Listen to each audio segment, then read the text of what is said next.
Which contenders have the best chance at beating the champion? A lot of the champions today look pretty unstoppable, and they look like they're going to be very dominant for a very long time. Of course, a couple weeks ago, we crowned a new middleweight champion in Khamzat Chimaev, who obliterated Dricus du Plessis in a very one-sided affair, and I made a video on which guys have the best chances at beating Khamzat. In conclusion, the chances are very, very slim, which got me thinking a lot of the other champions and contenders are kind of in a similar situation.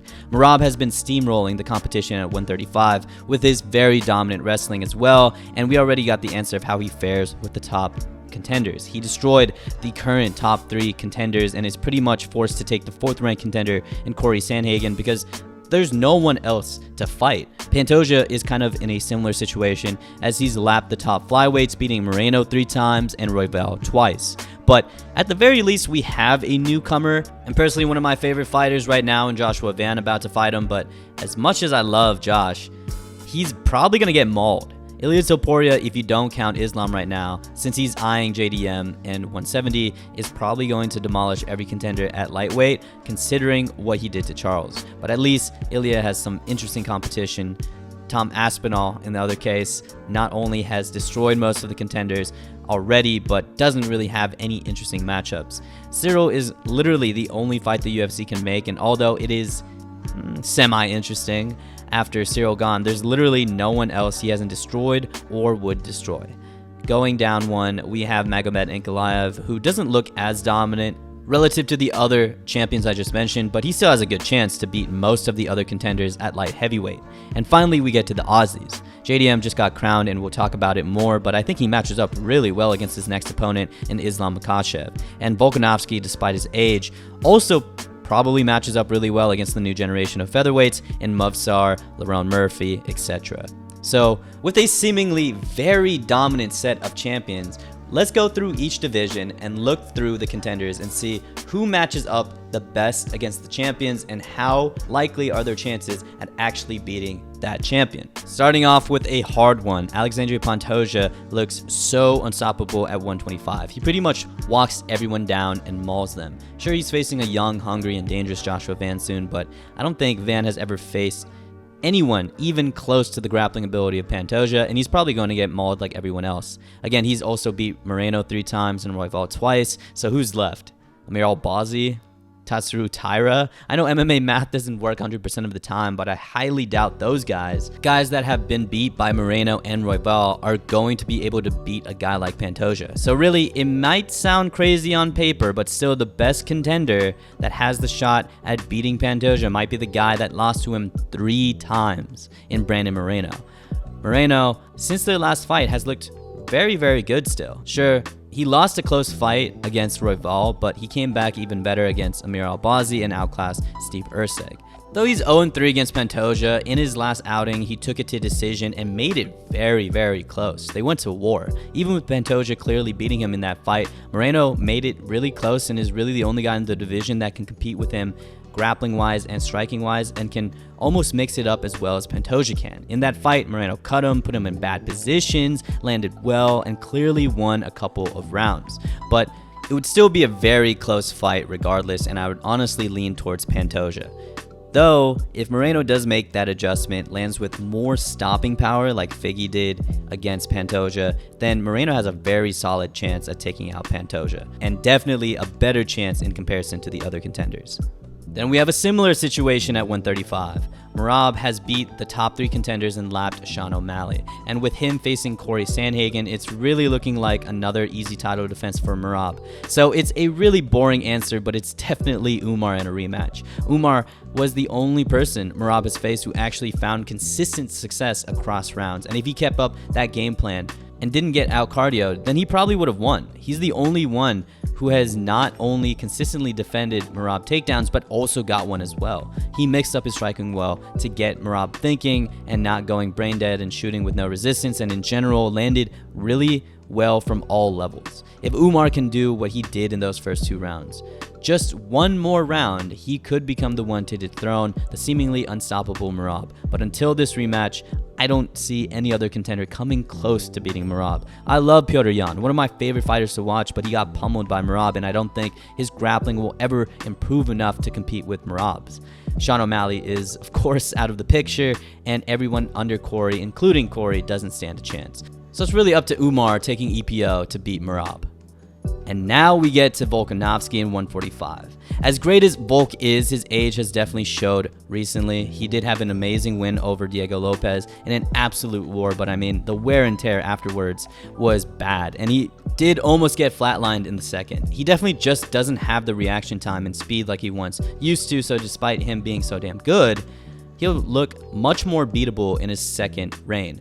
Though, with that being said, he's still a very tough matchup for any of the new featherweights. Movsar and Lerone Murphy are both undefeated and look like the new generation of featherweights, but is it just me, or do their fights just not impress me? I understand that they're both good, but I feel like they don't have that it factor that's going to stop Volk. You really need power to stop Volkanovski and slow him down, because if you expect to outgrapple him, good luck. He's faced probably the best pound-for-pound grappler and went band for band with him. And old age has affected Volk's speed, but not necessarily his strength in grappling. So as good as Movsar's grappling is, I highly doubt that it's a difference maker in a fight with Volk.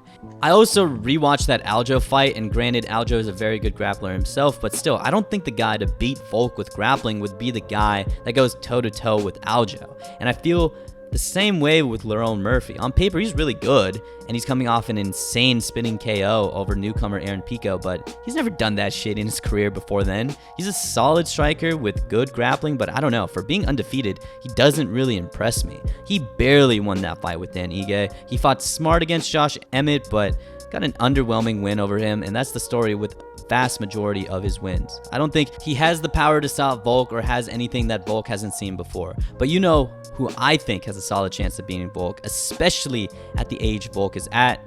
It's John Silva. His come up is so similar to Ilia Toporia's. He's been practically knocking out everyone he's fought with the crazy knockout power he has at 145. He beat the shit out of Bryce Mitchell before submitting him, and he's kind of built like Ilia, a stocky 5'7" power striker. Shit, history might repeat itself. Sean Silva, if he beats Diego Lopez in a couple weeks, is going to be ranked 2. And with no news with Movsar, there's a good chance Sean Silva gets that title shot over him. And that's very, very scary for Volkanovski.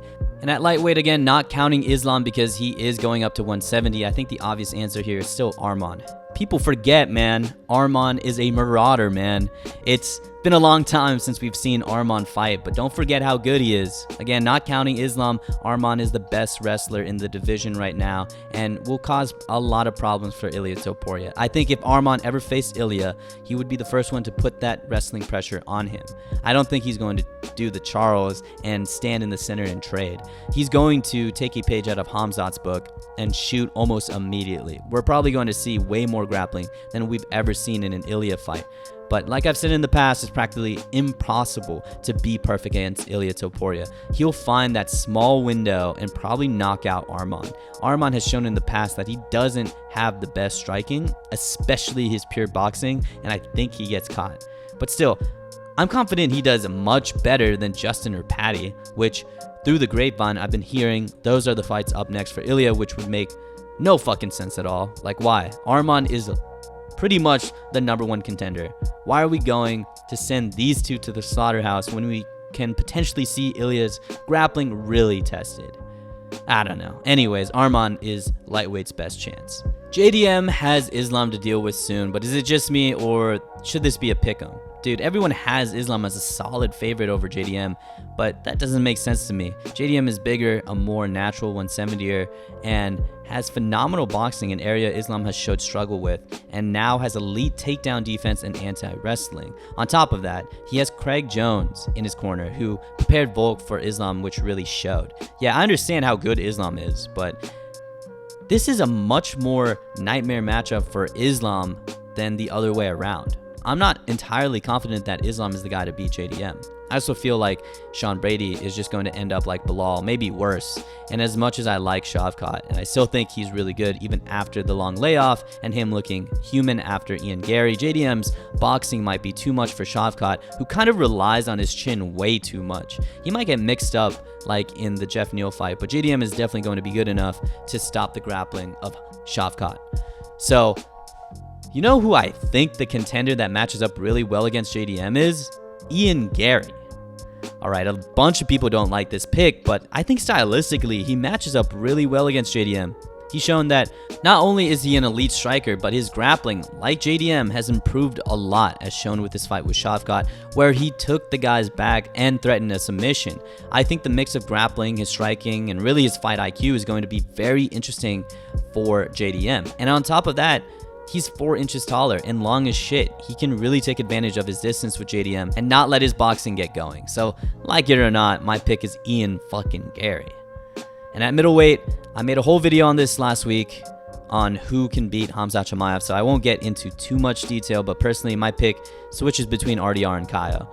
Fluffy is also in the conversation as he's super skilled and very well rounded, but I still think he's way too small for Khamzat and he'll be eaten up alive. I want to see Kyle this weekend, and if he puts up a grappling masterclass against Imavov, I'll have him over RDR. But I like RDR's size, with him being 2 inches taller and long as shit for this division. I like his jiu-jitsu and his comfortability off his back. And I just like how weird he is, striking-wise and grappling-wise. So I think he's going to be, in my opinion, right now, the contender to beat Khamzat. Granted, the chances are slim. And at light heavyweight, I've said it before and I'll say it again, Yuri Prohaska will be champion again. Yuri matches up so well against Magomed Ankalaev. In the likely event, Magomed beats Alex in the rematch and Yuri beats Khalil on the same card, the UFC has to book Yuri versus Magomed for the belt. And unlike Alex, who is constantly thinking and getting overwhelmed by Magomed Ankalaev, Yuri is not going to give a single fuck. He's going to walk forward, maybe eat a couple shots to ultimately find his own. Yeah, maybe he's going to get taken down, and maybe he might get rocked coming in. But I think with his go forward and think less mentality, he will play his game with no regard for Magomed's different looks. He will be in the pocket, launching bombs, and he's shown in the past that he has solid grappling, so I'm not too worried with him getting into a wrestling match with Magomed either. I'm telling you, Yuri is such a perfect stylistic matchup for Magomed Ankalaev, and by far has the best chance of beating him in comparison to the other contenders. And finally, we get to heavyweight with Tom Aspinall. And you know what? I think that new and improved Volkov has the best chance to beat Tom. He arguably won that fight with Cyril, and before that was on a 4-fight win streak. His distance management is so much better. His grappling is very good for this division, and he can mix it up well. Obviously, nowhere near as good as Tom, but he still has the best chance at beating Tom in comparison to the rest of the bunch. But again, like many of the other champions on this list, even if Volkov has the best chance, it doesn't necessarily mean it's a good one. And Tom could very well be sitting on the top of this shit division for a very long time. Anyways, who do you think are the nightmare quote-unquote matchups or the best contenders to beat the current champions in each division? It's looking like a vast majority of the champions we have are going to stay on top for a very long time, but who knows? There are a couple guys in each division that could very well topple the champions. So anyways, thank you guys for watching. I'll see you in the next one. Peace.